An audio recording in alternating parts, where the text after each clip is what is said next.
Picking a KODI add-on can feel like a maze, so let's break it down step by step. Okay, we're going to simplify this whole thing. Just 4 clear steps to get you set up. First, the types, then free versus paid. We'll find your interests and locate the source. Let's do this. All right, step 1. Let's get a handle on the main kinds of add-ons you'll actually see. Basically, add-ons are just like apps for KODI. They're what unlock all that great streaming content. You'll run into 3 main types: free link, debrid, and torrent. Each one works a bit differently.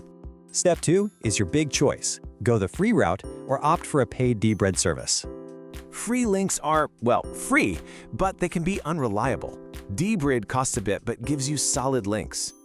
So, if you want to start with free add-ons for movies and shows, here are the top picks. Scrubs V2 is a solid performer. Free 99 is super quick, and Ghost has a great one-click section. Okay, but what if you went with debrid? These add-ons will give you that premium experience. The Crew is a huge all-in-one. Umbrella is a fantastic fork, and Fen is perfect for power users. All right, step 3. It's not just about movies. Let's find add-ons for exactly what you love.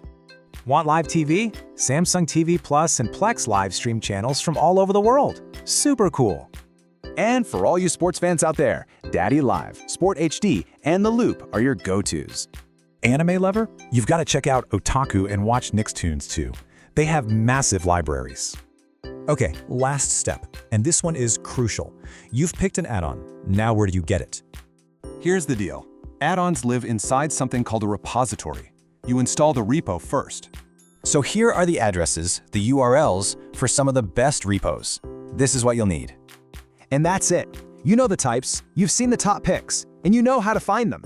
So with this game plan, the add-on world is yours to explore.